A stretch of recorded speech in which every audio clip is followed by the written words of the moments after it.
Hello and welcome. You're watching Business Plus. I'm Shweta Kothari. BSNL has got another lifeline, and this time the cabinet has approved a revival package of 89,000 crore for Bharat Sanchar Nigam Limited, also called BSNL, the dwindling telecom operator. This is the third revival package for BSNL, bringing the total sum pumped into the ailing public sector telecom company to 3.22 lakh crore in the last 5 years itself. Now, the latest package includes an allotment of 4G and 5G spectrum for BSNL through equity infusion. What does it mean for BSNL and for telecom sector at large? To talk about that and more, joining me at this point in time is Saurabh Uboweja, who is the managing partner at Board Consulting. Also with us is Sandeep, who is the former EVP of Vodafone Idea. In the studio, my colleague Rakesh Khar. Also with us is Krishnakumar. Gentlemen, appreciate you all joining us at this point in time. I want to come to you first, Rakesh. It does look like that we are constantly throwing, good money behind bad money, or a company that's not really performing. Hi Shweta, thank you, for once again being with you on the show.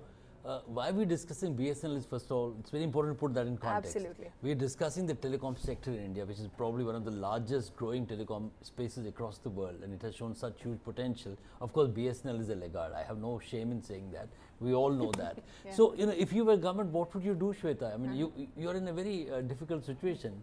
It's deep devil and deep sea. Right. What's happening is that, if you can't allow it to die. Right. And if you have to keep it alive, you have to feed it. And feed it well. Yes. So feed it well and just feed it and keep it on a drip. That's the difference of approaches that we must examine very closely. So what is happening is, I think the government is trying to feed it well, and there are some marginal returns already. So what the government said, one-line statement yesterday said, BSNL will emerge as a stable telecom player. So, that's the trajectory from a business perspective that the government is looking at, BSNL shaping up with this fresh infusion. So, once you feed it well, what does it all lead to? What are the possibilities? I do remember, Shweta, that we have my friend Krishna also on the show, that when Vajpayee was about to bow out, in 2004 elections, so what happened is that 2009, my apology, was BSNL was also on the agenda in terms of privatization, because Vajpayee government took the historic step of privatizing Hotel Corporation of India and also Hindustan Zinc Limited. And we know that Hindustan Zinc Limited, now owned by Vedanta, has really turned around the corner. And despite being not a as strong a government as it was is available today because of sheer numbers, Vajpayee did do the historic piece of bringing about reforms and going for all right privatization. Right. So what will happen with BSNL? So 2-3 guesses that I have. One is that they want to keep it strong and healthy. And there are some interesting results. It has about 9% overall market share, which is not bad. 9% in a 4-player market is not that bad to begin with. Of course, they've been losing every year and every quarter. Literally 10% of the market share. 10% of the market share. And there are states like Himachal Pradesh where it has 22% market share. So I'm just giving you these stats so that we know where we are. And operating profitability of BSNL over the last few quarters has improved post the infusion in 19 and 2022. So those two large pieces that you mentioned. So is there a scope to grow it and nurse it to perfect health? Not really. But the idea is I'm sticking my neck out. I think 2024 first quarter, once the new government comes in, possibly it will be privatized.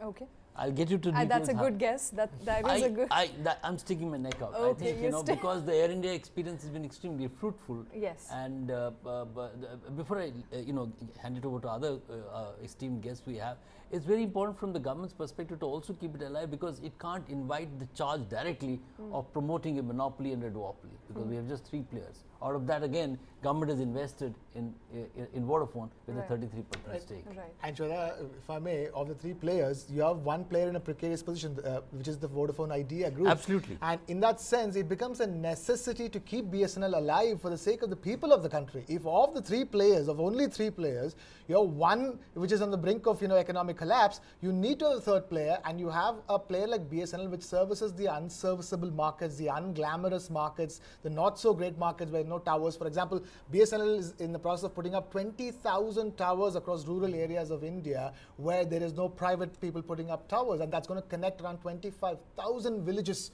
across India, for the sake of rural India and for the sake of urban India, which will be left to the just two players, eventually, if everything were to go awry, and let's hope not, BSNL becomes that crucial piece holding India's telecom sector together. Okay, so the infusion therefore seems very necessary at this point in time. Let's get in Saurabh Uboweja into this conversation. Saurabh, appreciate you taking time out. Do you also stick your neck out for BSNL? You think it's going to turn around, because government is very upbeat. Government says the first and the second tranche was to bring BSNL from the brink of collapse. The third and the fourth one is going to help it, become a stable telecom operator in the country. Do you agree with that government analysis? Yes. Interestingly, if you see from 2019 onwards, there's been a genuine intent demonstrated by the government to not just keep BSNL alive, but also to make it thrive in the near future. And if you see the trend of infusions which have happened from the government side, that includes both cash and non-cash, it is intended with a very, very clear agenda that this is going to be one of the companies which will continue to stick around for a long time. And of course, with their equity in Vodafone as well, up to 33%. So technically you have a PSU and a PSU in making, with Vodafone struggling to sustain itself with the private shareholders.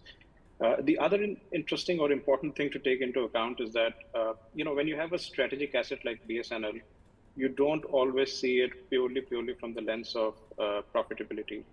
Like one of our guests shared, one of the big agendas for BSNL going forward is remote connectivity. There's still a couple of thousand villages in higher numbers that are absolutely disconnected from any kind of formal internet economy. And you're doing also fulfilling the agenda that you have as a government in terms of how you want to support its citizens. Also, not to forget that there are at least 60,000 employees plus still working at BSNL, so it's jobs for them.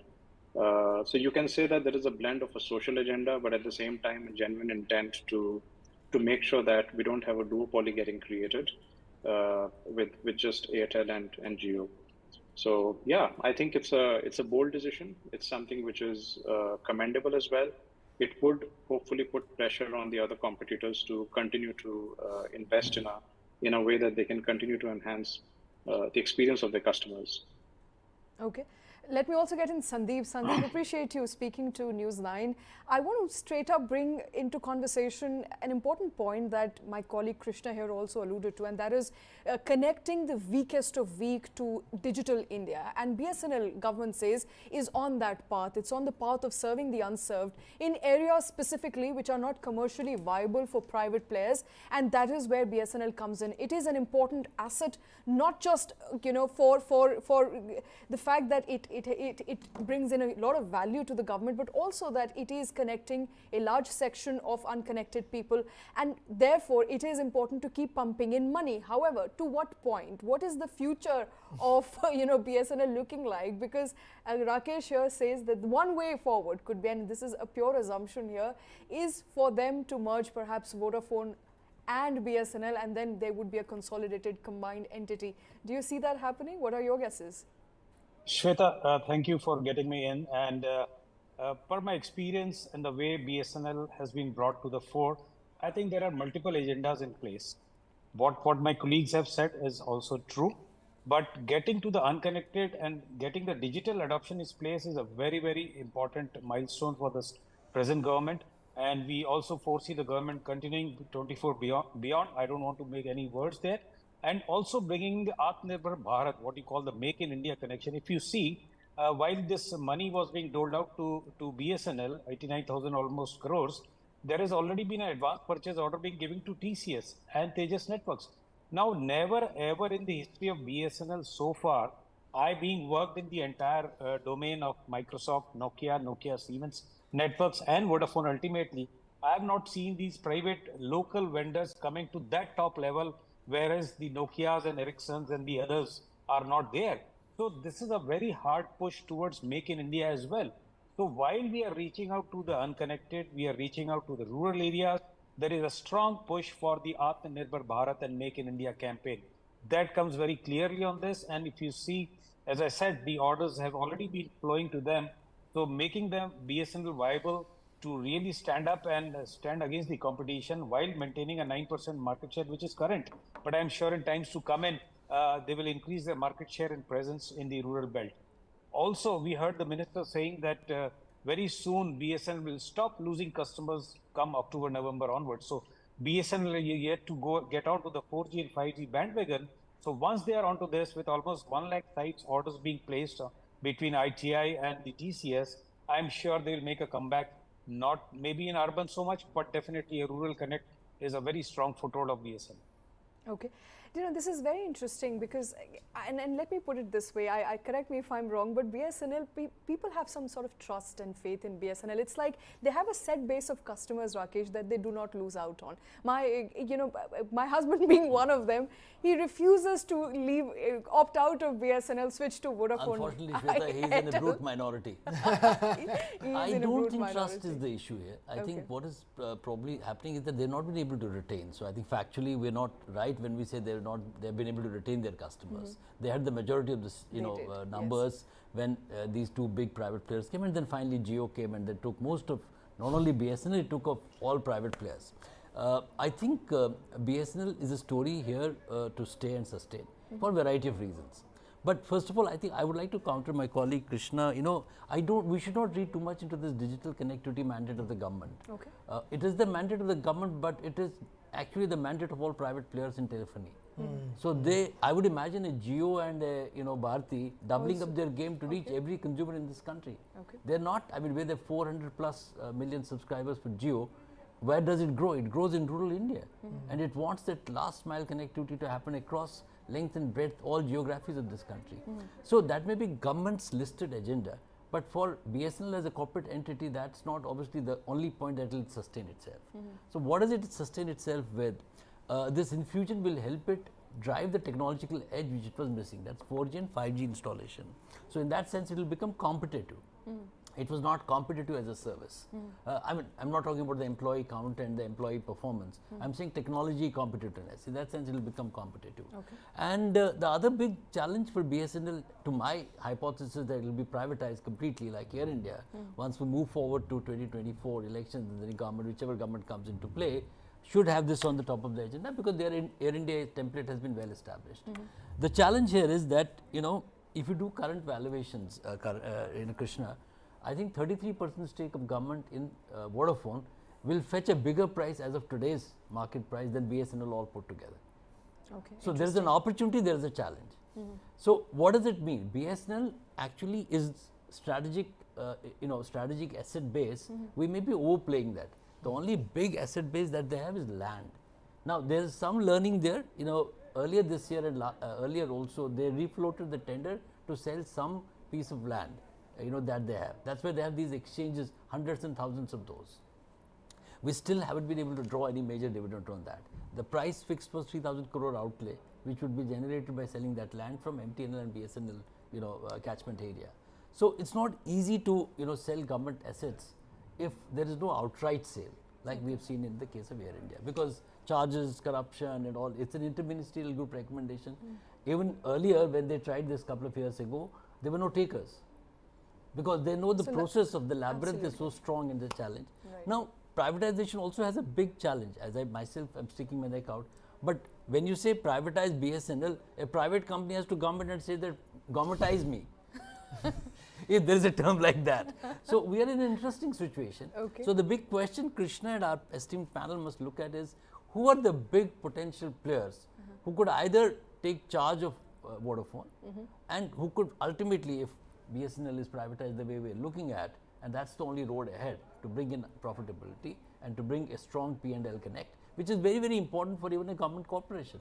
We cannot live in today's age and time say that government has a social agenda, so it should be happy with just that. Okay. fulfill the social agenda But with all also the make attendant money. profit and loss, Absolutely. prerequisites. Absolutely. Krishna, over to you. P&L into consideration. Let me begin by responding to this. One is definitely make profits. Whatever company you are, public sector enterprise, private sector enterprise, you are an enterprise. And an enterprise is out there to be enterprising and make profits out of it. There is absolutely no disagreement on that front. And it's great that we live in a day and age where the government is also looking at companies to becoming more profitable, as far as it's not a burden on the exchequer at the end of the day. So as far as the merger is concerned, first the government will have to look at the BSNL MTNL merger, because that's been in the works for a while as well. I don't know what is the progress or what is the status That's on by that. and large formalized, Krishna. Right. So we have it's a process that's yet to take place, and I'm saying that that process will take place, and then that becomes a merged entity, and then that becomes Vodafone plus BSNL plus Not MTNL. necessarily. I think they'll keep Vodafone, to my mind, separately. Let's hear our experts. Let's bring in Saurabh at this point in time. Saurabh, what is the way forward for BSNL?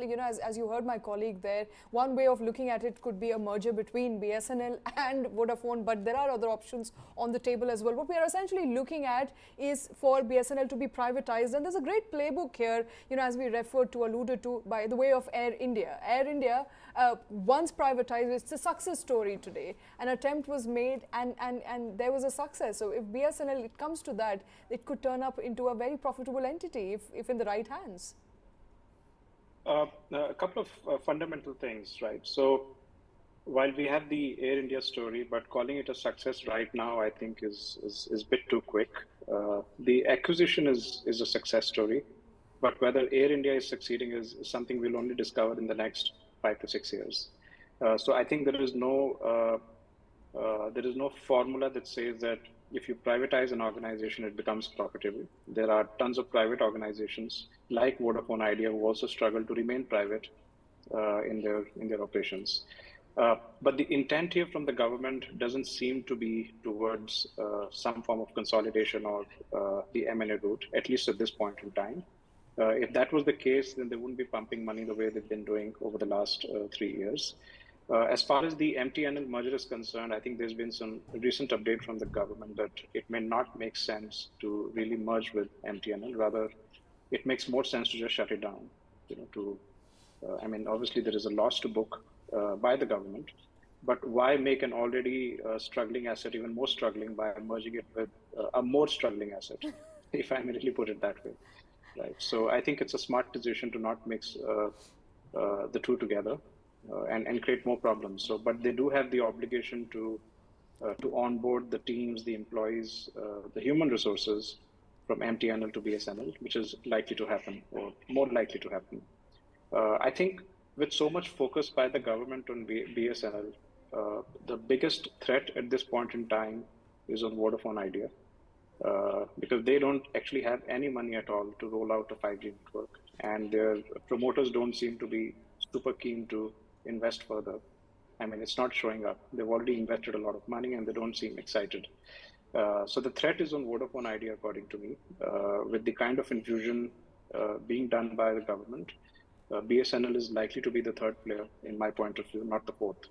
And they might end up taking a 15 to 20% share of the market over the next 4 to 5 years. Right. Hey, thank you for that. And since we're discussing, airline as an analogy for this whole thing, you saw what happened when a small airline like Go First decided to ground its fleet, and then it affected ticket prices so much. So same way in telecom too, there is a situation where you don't want even despite the small market share that they have, BSNL needs to be standing tall at this stage, especially in a situation that Vodafone Idea finds itself. And another thing, Shweta, the fact of the matter is that BSNL as an entity, this is the third time that the government is looking to push things further. My only question at this stage would be how many more and how long, because you're not looking at any movement towards its privatization or towards any concrete decision in terms of what needs to happen for at least another year. So in that sense, what's going to happen over the course of the next 1 year, I think is going to be very interesting as well. Sandeep? Yeah, I think in a long term, I don't see the merger of three entities. I'm very clear about that. So BSNL and MTNL may either merge, dissolve, or MTNL gets disbanded. I'm not worried about that, but Vodafone will definitely remain separate. I don't think for all times to come in, they'll be fed like a begging bowl every 3 years or 2 years down the line. They have to get in money. to survive by themselves, and there is a possibility of government to exit that. That's what the initial agreement was, bring them up to the line and get an exit out of it. And not to undermine the fact that many global telecom players are still not there in the Indian market. You never know which way the things fold, and there are still some activities happening globally. They may still have an eye on the Indian market, whom to pick up. So to keep BSNL surviving and floating and having a market share, I think is a strong contention from government, and it should happen and it should remain. It's interesting. I was looking at possible contenders for the Indian telecom space, both in Vodafone and in BSNL going forward. But many of these players were already here. We had about 17 players when India opened up, and most of them have exited. Who are the likely players, according to you, who could possibly see still scope I in don't coming want back? to make any such comments on this, but there are many players who have still not tasted the Indian market. Deutsche Telekom, never been there. We have been hearing about Hutchinson getting into Vodafone PLC. So that equation is also happening around the UK. If you see the reports in the past at the PLC, Vodafone group level, there is a Hutchinson interest coming in back. So there are many players like this who have still not been there. Brazilian operator, never been here. So you never know, the dynamics changing very fast, and the assets are becoming so bad that they are not able to run on by themselves, or they need to have more sustenance. You never know who comes in. So possibly, So we that's cannot the just plan. rule out, because the market appetite is still strong.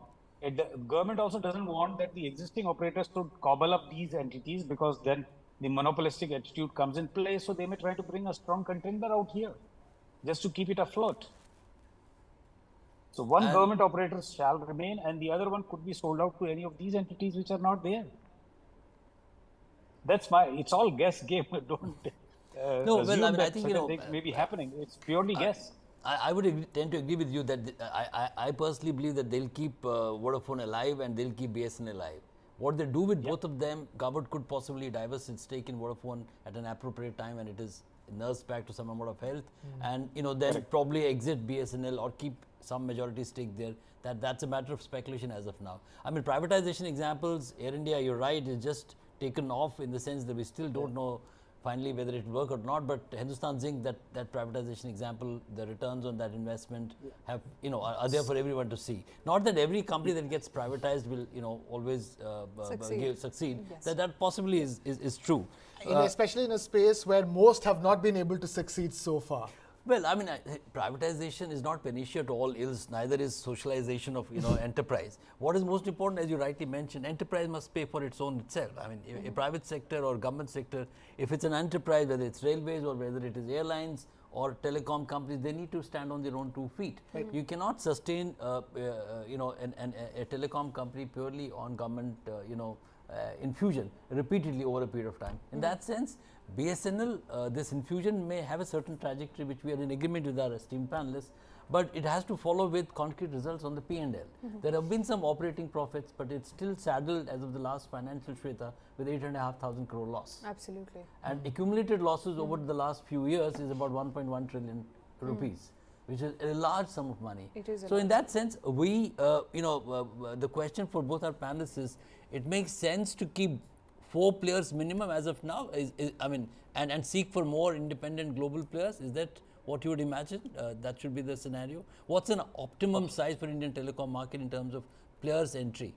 6, 8, 4? No. See, always if you see globally, most of the places have been 2 operators. 3 to 4 is a very optimum size for a country like India.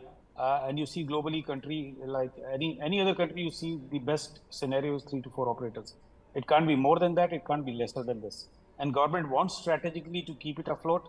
And don't undermine the point that the telecom is a very strategic sector. You can't just leave it 100% open to the private and there is no government participation, because many projects, many services are very strategic and very, very much important for the connectivity within the government as well.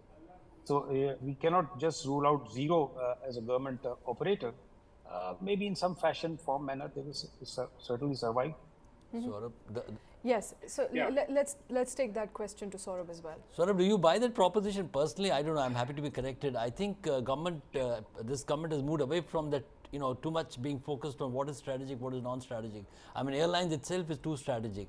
Or you believe that between airlines and telecom, there is a fine line which, weighs in favor of what our other panelists said. Yeah, I think very interesting points. Firstly, I feel that the way telecom is designed to operate in India at this point in time, the entry barriers are very, very significant. To be able to operate competitively with the latest technology, the latest infrastructure. And the early mover players have, most of them have actually disappeared, barring Airtel, who continue to professionalize their operations. And if you actually had a fourth or a fifth player from outside India coming in, they need to be of the same strength as the Reliance Industries, to be, and the Jio has shown that in very little time, you can be extremely relevant, not just extremely relevant, you can be a market leader. So, and that's hope for maybe some of the very large telecom operators around the world. But the challenge could be that they may themselves not have play in their own territories at this point in time. So to look at India, they've got to come with big, big money. You can't enter small anymore. So that's out of the question. And I actually see the government almost like a private equity player who has the ability to pump in money, who has the ability to build an ecosystem, let's say, of native technology providers. And in that sense, it starts building or rather supports building a bit of an ecosystem around telecom. As of today, most of the technology does come from outside India. I think there is that part which the government for sure has in mind, whether it's Sony or Ericsson or Nokia or and the others. So the Airtel CMD, which is Mr. Sunil Bharti Mittal, did announce that they have reduced their dependency on the Chinese telecom technology providers. They don't source anything from Huawei, for example, anymore. And so what you do see is now our dependency is on the European providers. I think what the government is very keen for is, while it tries to put up a brave front in terms of BSNL, is also to build a very strong tech layer or manufacturing layer. Is a much larger agenda that seems to be playing out here. Because they are actually giving opportunities to Indian-grown companies to support the rollout of the new infrastructure, which is actually quite fascinating.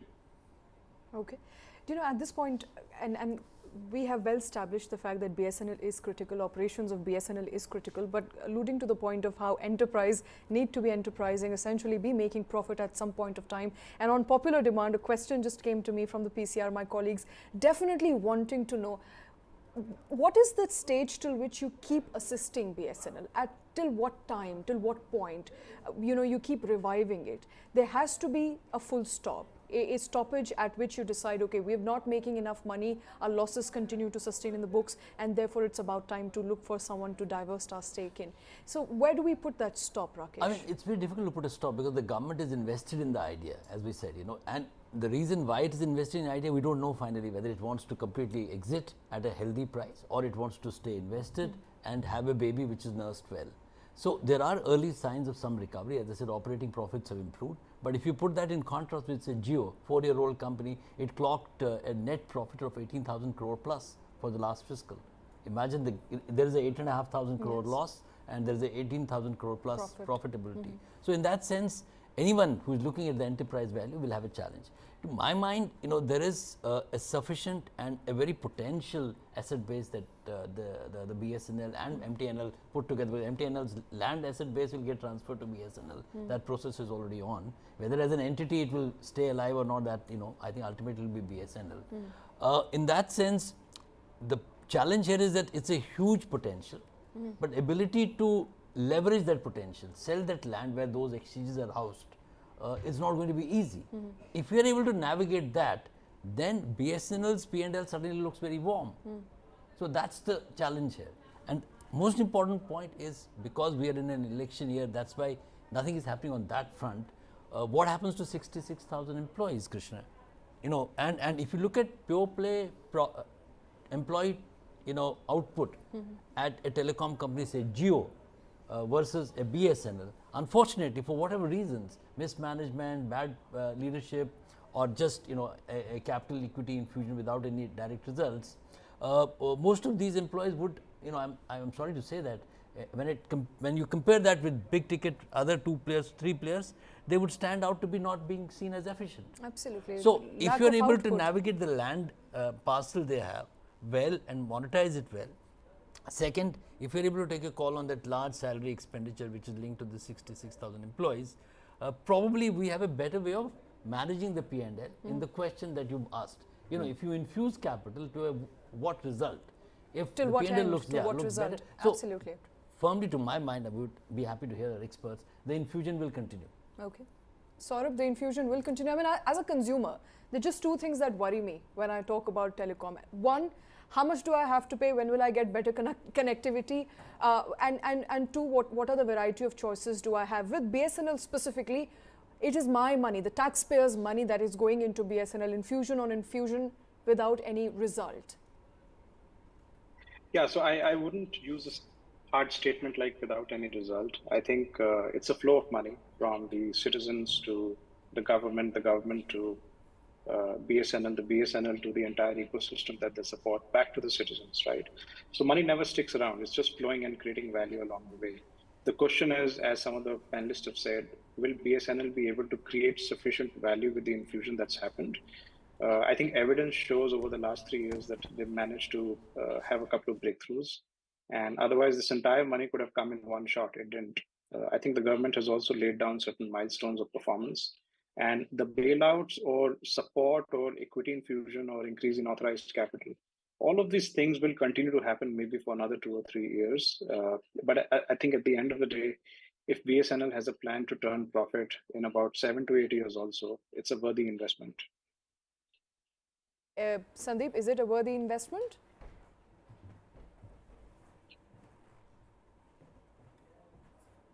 Sandeep, can you hear me?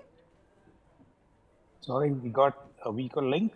Yes, I'm Sorry, asking, Shweta. I'm asking, is it a worthy investment? Saurabh alluded to the fact that it's not a waste of money. One shouldn't be calling it at that just as yet. There has been some turnaround. The company is on a path to revival. It is essential to keep BSNL afloat. You think it's worthy investment? And what, according to you, how long should this infusion of money continue? A question I asked Rakesh.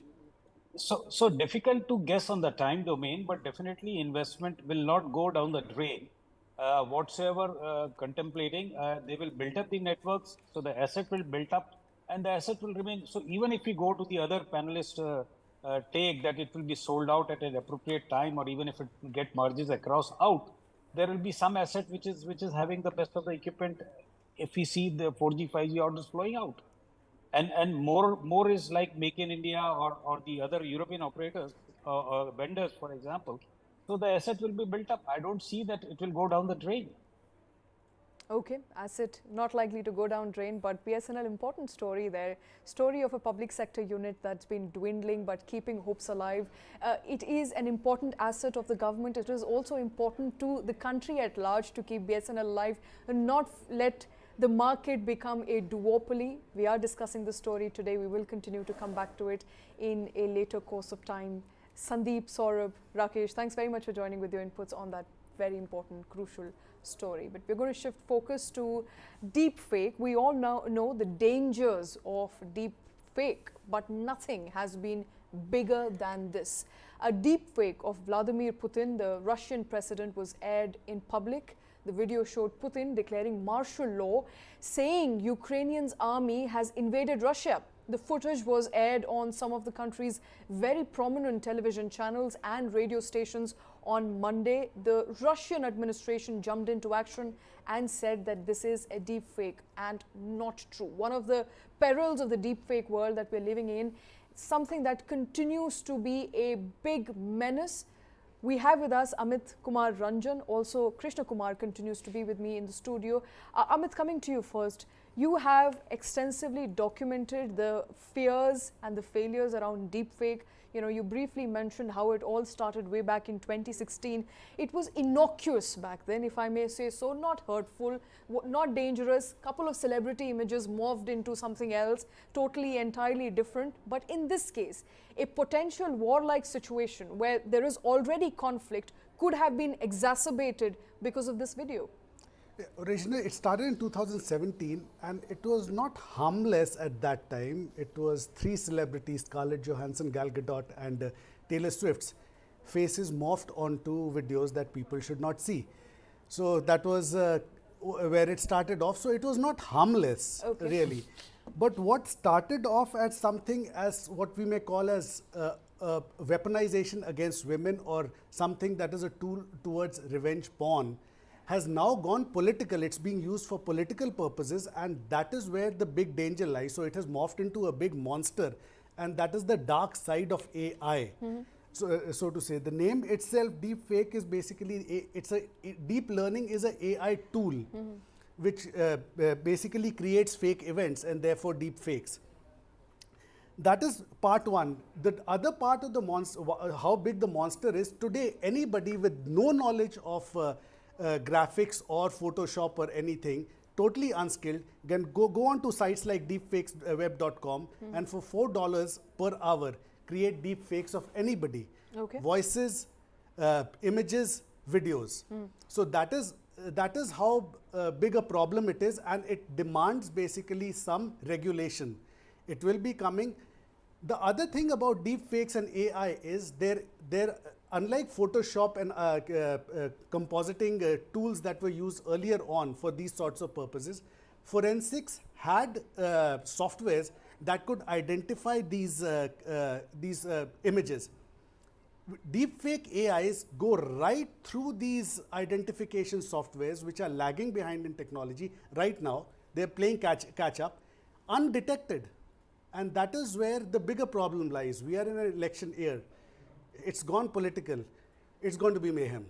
It is going to be mayhem. We are in election year, and right before the show started, Krishna, we were discussing, of course, how this is all the more problematic because it is now showing signs of danger in election, in politics. Up until now, it was a social evil. It continues to be a social evil. But the moment it starts becoming a political evil, it becomes all the more dangerous, especially in this case here in Russia, before we move to what's happening in India. No, definitely. The recent instance that immediately springs to my mind is what happened with those photographs of the wrestlers, which was, using deep fake technology.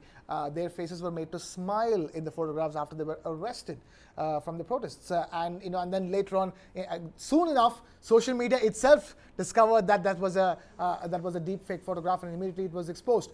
So my hope here is that technology is advancing so fast that we can make deep fake for $4 and also identify deep fake in 4 hours. I'm hoping that that's the solution, that's the situation. But 4 hours is long enough by the time damage is done. I know. But so that's where the delta lies. Yes, the deep fakes have been found out, and in fact, in Tamil Nadu, when the finance minister's tapes were released of him speaking against the chief minister and his son, he claimed that that was not his voice and it was a deep fake. So the question is that where does the truth lie? And every single investigation, every single instance is going to throw up a different answer. Sometimes what is being deemed as a deep fake is actually not a deep fake, but it is his actual voice, which is what people in Tamil Nadu believe, that the voice on the tape was the finance minister's. And in fact, he got shunted out immediately after that.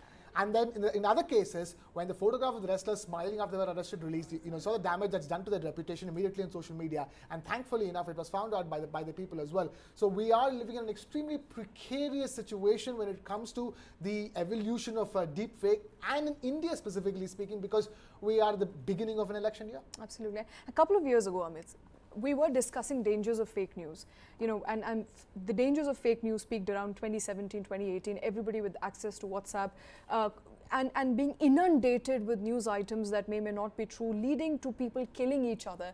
And it happened widely all across the country, and that we thought was the peak of it. And then comes deep fake, and I don't think things could get any worse, because as you pointed out, it's easy to get that technology. It's relatively cheap. By the time you identify that this piece of item, this video, this voice is actually use of deep fake, it has done its damage. I'll tell you how far behind we are in catching up with deep fakes. We are in 2023. In 2019, the chief of a UK's London subsidiary of a German energy firm got a call from his CEO in Germany, mimicking the CEO's voice, and that fellow transferred 200,000 pounds into a Hungarian bank account. This was in 2019. We are still playing catch up to basically identify softwares that can stop or basically stop the proliferation of these deep fakes from happening, audio, video, images. Absolutely. So that's how far behind we are. So we're actually trying to stop it now. We're waking up to the dangers of deepfake. And I want to come back to that wrestler's photograph. You're right, Krishna. That's the first thing that comes to your mind. How easy it is to morph an image, and use deepfake. And deepfake is bigger than morphing an image. Morphing was possible even 10 years ago. But making someone say something that they never said, that wasn't possible. Yeah. And so therefore, to a naked eye, a person who has limited understanding, and through this show, we're of course hoping that more and more people wake up to the danger of deepfake, which is not believe everything that you see, not believe everything that you hear, because it may not be true. I mean, what do you believe? I mean, that's a big question people would be asking. What can you believe, therefore, if you can't believe anything? Well, don't believe anything or anything at all. I am of the view you shouldn't be believing anything at all unless you verify through many sources. Beautiful thought that you're coming upon, because there's a famous saying in Tamil which goes Kannal kanbadum poi kadal ketpadum poi thira visaripade mei, which means that what you see is false, what you hear is false, what you deeply investigate into is the truth. So as far as That's believing, beautiful saying, by the way. What the believing is concerned, don't believe anything that you see, don't believe anything that you hear. Believe only those things that you took trouble to investigate into, to understand better. And that is never more true than today. You have the same questions, conundrums when it comes to ChatGPT. Right? Do you believe every single ChatGPT in a query answer? It's now you have a ChatGPT that's going to react to a photo. So same way with deep fakes, with any information out there in the internet, in the World Wide Web, always check, double check, and triple check if you can before you believe something. You're free to consume everything. You're free to read everything. You're free to react to everything privately. And of course, all this should educate you into the fact that do not react to anything that you see on the internet immediately. Because with deepfake technology getting in so easy, literally everything that you see in a given day could be fake. That's the situation that we are in. Okay. So always check, recheck, and double check, and then believe something. And and then also refresh those beliefs once in a few months, because that's how quickly technology is moving. Absolutely. And therefore, at this juncture, I have to ask you, Amit, since you've invested time and energy in understanding the deepfake ecosystem, how can a person with limited knowledge, understanding, access, identify whether what they're watching is actually true or not? The bad answer, believe it or not, they cannot. Even in the case of Putin, I do not know whether it was technology that identified or it was it was the ministry that identified. Ministry woke up to it and so said that we didn't refuted air it. So it was not that they found out that it has not been done. It was basically the people close to Putin identified and refuted it. So for a common man on the web, immediately I do not think he can find out whether what he's seeing is correct or wrong. Right now, it is very, very difficult. Okay. And the more advanced the technology gets, because it's open AI, people are developing it by the minute. It's going to get more and more difficult. With time, softwares are going to come that will be identification softwares. They'll also come, but like I said, they are lagging behind right now. And I'm reading very interesting things about deepfakes since we started discussing this and prior to that. And one thing is certain, that 99% of the deepfake technology is used for pornography, which is where it's widely used. Even FBI about 24 hours ago, as of yesterday, warned of sex scandals, scams, where people try and morph your image, make you the victim, and try and extort money. And when we've seen many such scams and scandals play out in India, revenge porn, and scammers trying to tell you that, look, it's your video, we're going to push it out, and people who are right-thinking individual, middle-class people, very scared of their reputation, any damage to their reputation, Krishna, falling for it. And I've personally heard of at least 3 cases in the last 1 year. It may be true, it may be deepfake, it may not be deepfake, but using deepfake to do it makes it all the more difficult for the other person to be convinced that it's not me who is in that video. Yeah, and it makes the process that much more complicated, because how do you tell somebody to not to react to something where your face or your voice worse even your voice. Even photographs, you can, people can understand that there is Photoshop. Up until that, there is, common knowledge and understanding that photographs can be messed around with. How do you mess around with somebody's voice? How do you mess around with somebody's, moving image, both face and voice? You can do that with deepfake technology. And hence, I think the future is going to be one where there will need to be a mechanism for a huge, a nationwide, a worldwide mechanism for fact checking. You have now, companies who are fact checkers, smaller companies, startups, largely not-for-profit kind of setups who are doing fact checking as their profession. Just like how Wikipedia came up when data had to be aggregated on the internet and put up as individual pages for people to read up to an online encyclopedia, if I may, there needs to be a mechanism, a global mechanism for fact checking. That sort of is like the Interpol.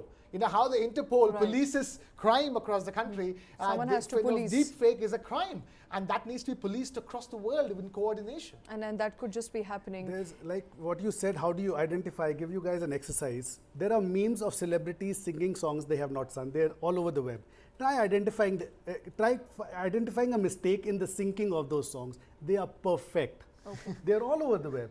So that is how precise this deepfake technology has become. Okay. And since we're talking about precision, earlier it was believed that you ought to be saying something sitting somewhere, only your face could be morphed into someone else. But I think we've moved far beyond that. Way ahead of that. Okay, so how does it work now? If you go Can we do the moon landing with deepfake? Definitely, I'm guessing. Probably that has, some people believe that's already been done way back in 1969. Exactly. Some people say there is a conspiracy theory that the original moon landing itself was a deepfake. Okay.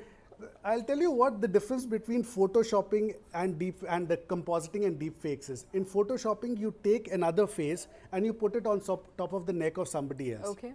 In deepfake, it takes your face has to be morphed onto something else. It takes your face, it identifies the similarities between your face and that face. And it syncs the two. Yeah, so it keeps those. So therefore, identification softwares which basically look for dissimilarities will find it that much harder because half the face is similar. The certain things will be very much similar. Right. So only the dissimilarities are basically changed. So that is as simple as I can put it, what deepfake, the technology they use. Amit is just scaring us more and more with more details of how dangerous this is already. Absolutely. And who exactly is making these deepfakes? I have to know at this point in time. I think regulation. I went onto the web, deepfake Can I use these technologies? Is it accessible to everyone? Yes, I went right now, deepfakeweb.com. I pay $4. I can morph anybody for an hour. And that is it's available on there, so there should be regulation there. There is Wombo, which is a lip syncing software app. Sorry? Wombo, which is a lip syncing app. There is deepswap.ai. There is lensa.ai. All these are deepfake technologies available to anybody. Disclaimer, please don't use any of them. They're openly available. They are openly available. It's great you listen about, because this is for any from the authorities listening to this. These are the websites that need to be banned. We're able to block so many websites in this country for so many reasons, from pornography to movie download websites.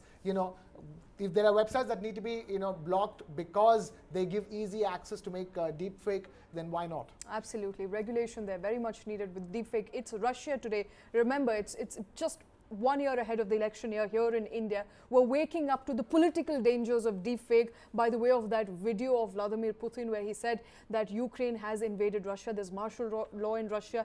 It was none of that. It so happened that people who made this deepfake video had actually gotten into the systems, the televisions and the radio stations working in Russia. They had hacked them. They'd put that video out. Russian authorities later said that all of this is in fact deepfake. It's not true. But we are waking up to the dangers and the perils of deepfake in today's world. It's an important story. We're bringing you all the information right here on News 9. But with that, it's a wrap here. Thanks very much for watching.